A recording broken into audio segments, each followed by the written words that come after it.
दौसा राजस्थान से natural green life stock farming का स्वागत है। आज हम बताएंगे आपको जो प्लांट दिखाई दे रहा है, ये कश्मीरी रेड एप्पल बेर का प्लांट है। इसकी हमने 20 मार्च को कटिंग की। देखिए, कटिंग करने के बाद में काफ़ी अच्छी ग्रोथ प्लांटों की देखिए, बहुत ही शानदार ग्रोथ हो रही है। एक ही नहीं, सभी प्लांटों की ग्रोथ देखिए, इतनी शानदार ग्रोथ है। हमने ये प्लांटेशन 3000 प्लांटों का प्लांटेशन किया था 2 साल पहले, मार्च के अंदर 2 साल पहले प्लांटेशन किया था। एप्पल बेर की आज हम खेती के बारे में बात करते हैं कि एप्पल बेर का प्लांट में किस प्रकार ग्रोथ करता है, कौन सा प्लांट लगाना चाहिए, टेम्परेचर, इन सब बारे में भी शेयर करते हैं आपके बारे में।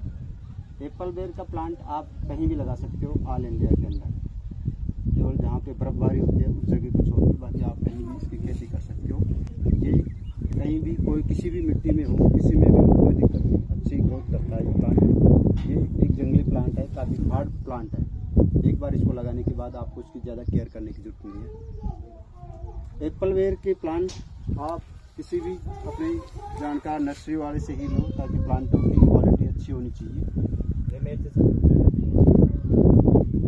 और इससे हमने 2 प्रकार के एप्पल बेर लगा रखे हैं। एक तो थाई ग्रीन एप्पल बेर, उसके लगा रखे हैं 1500 प्लांट, और जो ये कश्मीरी रेड एप्पल बेर है उसके लगा रखे हैं 1500 प्लांट। इसी फार्म के अंदर ये हमने टोटल 13 बीघा पक्के के अंदर फार्मिंग कर रखी है। इसके अंदर 10 बीघा ज़मीन ये है और 3 बीघा का हमारा दूसरा फार्म है, उसमें लगा रखे हैं। साथियों, एप्पल बेर के प्लांट का सही समय, प्लांटेशन का सही समय वर्ष में आप कभी भी कर सकते हो, लेकिन आपके प्रॉफिट के हिसाब से आप मार्च और अप्रैल में इसकी प्लांटेशन कीजिए। मार्च, अप्रैल या फरवरी में आप इसकी प्लांटेशन कीजिए। आपको फर्स्ट साल में ही यदि आपको फ्रूट लेने हैं इससे, तो फर्स्ट साल में जो हम जितना इन्वेस्ट करते हैं वो उतना निकल जाता है। जैसे मैंने इन प्लांटों को मैंने लास्ट फरवरी में इनकी प्लांटेशन किया था, और उसी साल मैंने जितने प्लांट लगाए थे उसका खर्चा मेरा फर्स्ट में ही निकल गया था।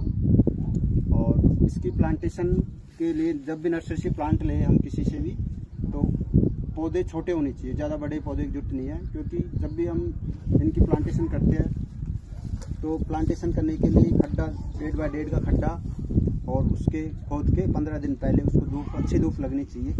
उसके बाद में उसके सड़ी हुई गोबर, और आप इसमें आपके खेत में दीमक है तो दीमक की दवा मिलाकर फिर इसको खड्डे को अच्छी तरह से भर दो।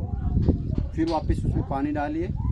और हालांकि मैंने इसमें दीमक की दवा मैंने डाली नहीं, क्योंकि मैं नेचुरल तरीके से कर रहा हूँ। मैं किसी प्रकार का कोई फंगीसाइड यूज़ नहीं करता, किसी प्रकार का मैं कोई केमिकल यूज़ नहीं करता, क्योंकि केमिकल यूज़ करने की जरूरत नहीं है। यदि आप दीमक की दवा के लिए आप इसमें नीम की खली भी डाल सकते हो। एक प्लांट में 100-150 ग्राम नीम की खली भी डाल दो, उससे भी अच्छी ग्रोथ करता है प्लांट साथ में। और इसके बाद हम इसके अंदर जैसे प्लांट लगाते हैं, तो प्लांट कभी भी हम जैसे प्लांट लगाते हैं तो शाम के टाइम लगाने चाहिए प्लांट, क्योंकि शाम के टाइम प्लांट लगाते हैं ना तो पौधे की रेशो ज़्यादा होती है कि लगने के चांसेस ज़्यादा रहते हैं। क्योंकि दिन में पौधे सुबह लगाते हैं तो पौधा स्ट्रेस में रहता है, और तो पौधे को शाम के लगाना चाहिए ताकि वो अपना स्ट्रेस में भी कम हो जाए। कुछ देखो, हमारे प्लांट चले गए थे, हमने उनको रिप्लेसमेंट किया है दोबारा से प्लांट। देखो, इस प्रकार से हमने रिप्लेस किया है प्लांट। और जैसे ये प्लांट है, इसका खड्डा खोद दो जमीन के लेवल से बिल्कुल बराबर ढक के, और जब भी प्लांट लगाते हैं तो इसमें केवल इतना सा खड्डा खोद कर फिर इतनी इसकी जो थैली आती है उसको हटा के और इसमें सेट कर दो अच्छी तरह से। इसको चारों तरफ से अच्छी तरह से दबा के इसको छोड़ दो। फिर इसके बाद ड्रिप से पानी देना चाहो ड्रिप लगा दो आप, ड्रिप नहीं है तो वैसे पानी डाल दो। 1 सप्ताह भर तक आपको कंटिन्यू पानी डालना है। फिर उसके बाद में 1 सप्ताह छोड़ के 1 दिन, इस प्रकार से, जब तक प्लांट में नमी रहनी चाहिए प्लांट के पास में।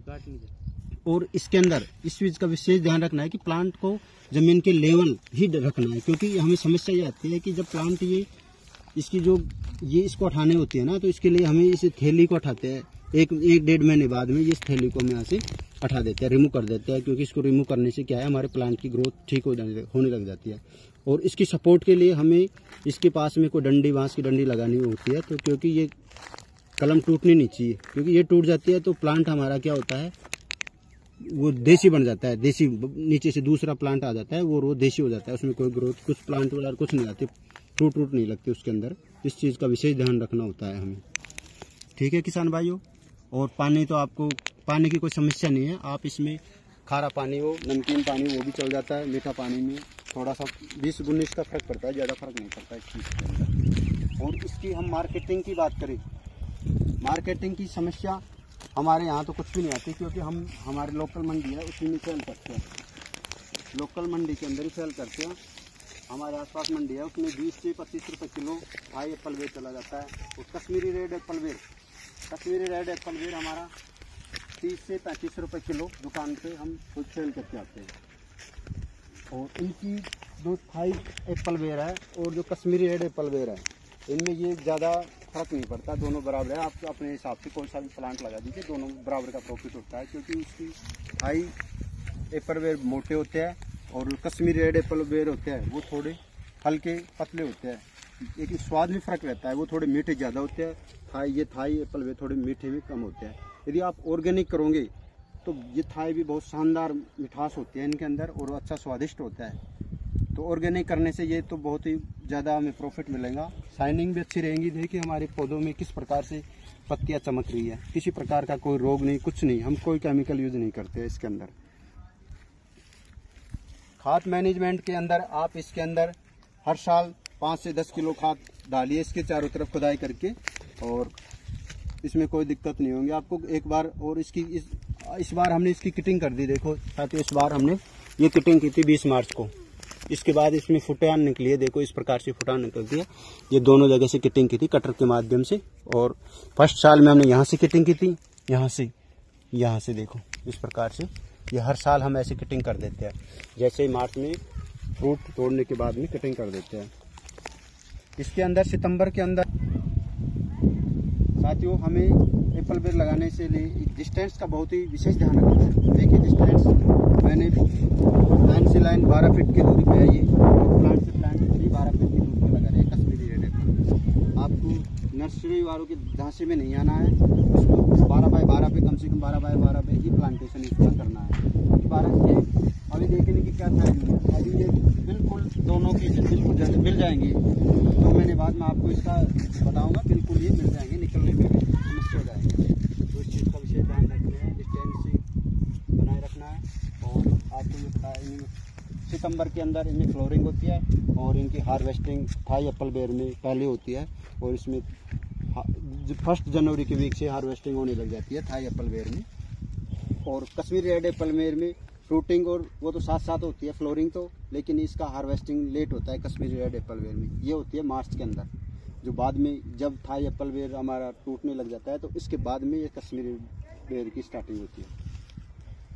तो एप्पल बेर से संबंधित वीडियो हमारे चैनल पे आते रहेंगे दोस्तों, और हम नेक्स्ट वीडियो में हमारे इस फार्म की विजिट करवाएंगे आपको, पूरे फार्म के बारे में, किस प्रकार से हमने इनकी प्लांटेशन कर रखी है पूरे फार्म में, तो 13 बीघा पक्के में, उसके बारे में नेक्स्ट वीडियो में आपको इसके पूरे फार्म का टूर करवाएंगे। तो साथियों नेक्स्ट वीडियो देखने के लिए चैनल को लाइक और सब्सक्राइब कीजिए। थैंक यू, धन्यवाद वीडियो के लिए।